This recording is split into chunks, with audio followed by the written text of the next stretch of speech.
Shalom saudara-saudara, salam sejahtera bagi kamu sekalian. Hal yang senantiasa patut kita nyatakan setiap pagi adalah bersyukur kepada Tuhan atas kemurahan-Nya sehingga Ia memberikan kita kehidupan dan menyiapkan hari baru bagi kita. Saudara, siapkanlah hati dan tempat untuk kemuliaan Tuhan melalui firman yang akan kita renungkan dalam Renungan Pagi edisi Kamis 4 November 2021. Mari kita mulai. Pertolongan kita hanyalah dalam nama Tuhan, kasih karunia dari Yesus Kristus, pengasihan Allah Bapa dan persekutuan dengan Roh Kudus menyertai saudara-saudara sekalian. Amin. Bacaan kita saat ini saudara adalah dari kitab Rut pasal 1 ayat 18 sampai dengan ayat yang ke-22. Mari kita mohon hikmat Tuhan dalam kuasa Roh Kudus. Kita berdoa.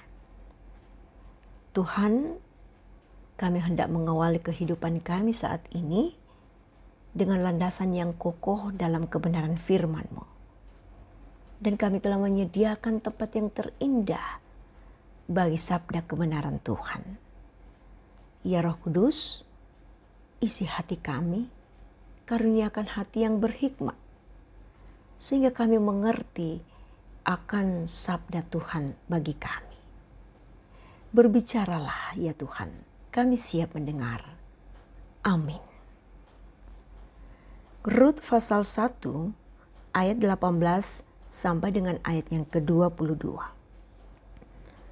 Ketika Naomi melihat bahwa Rut berkeras untuk ikut bersama-sama dengan dia, berhentilah ia berkata-kata kepadanya. Dan berjalanlah keduanya sampai mereka tiba di Betlehem. Ketika mereka masuk ke Betlehem, gemparlah seluruh kota itu karena mereka.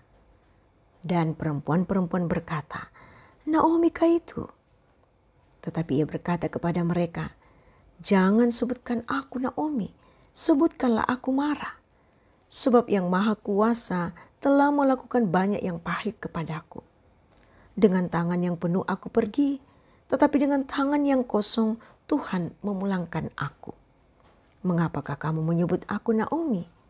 Karena Tuhan telah naik saksi menentang aku dan yang Maha Kuasa telah mendatangkan malapetaka kepadaku.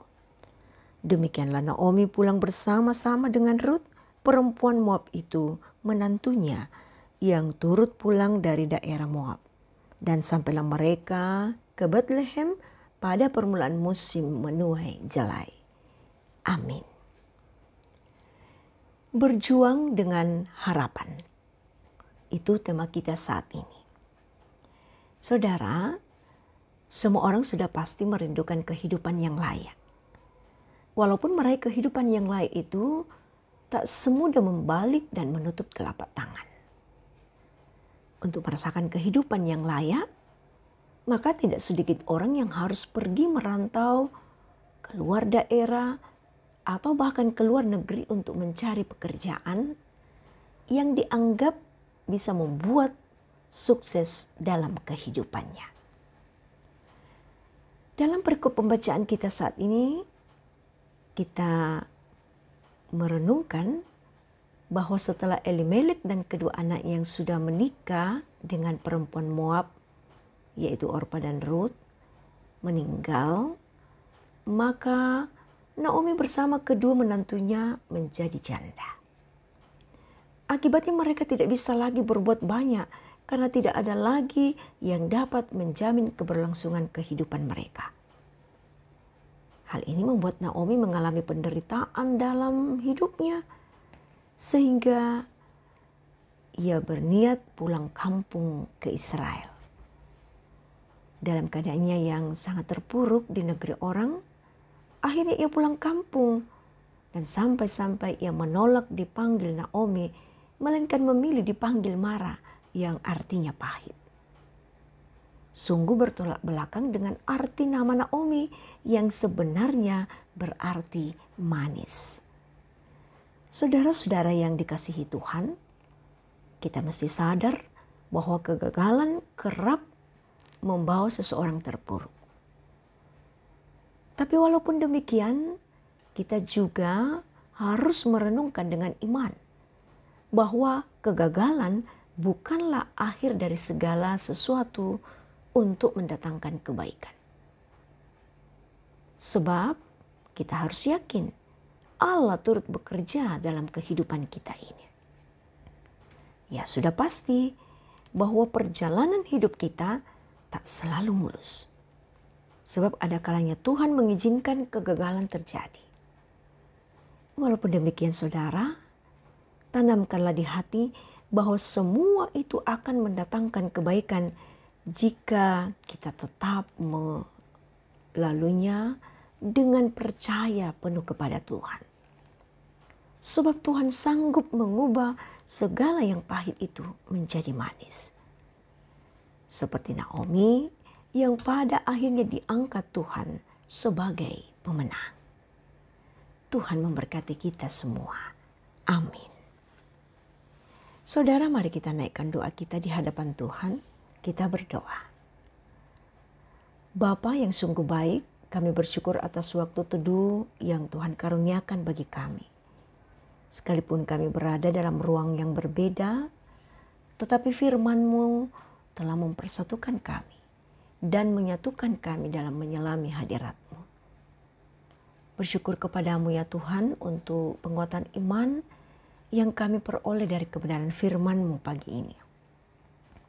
Yang mengingatkan kami untuk tetap kuat berjuang dalam pengharapan kami. Oh Bapa Surgawi, kami akan memulai segala aktivitas kami hari ini. Penuhkan kami dengan kuasa Roh-Mu dan kasih-Mu, agar kami dapat memuaskan hati-Mu Tuhan, dalam segala tugas, pekerjaan, usaha, pelayanan, dan segala perjuangan-perjuangan kami hari ini.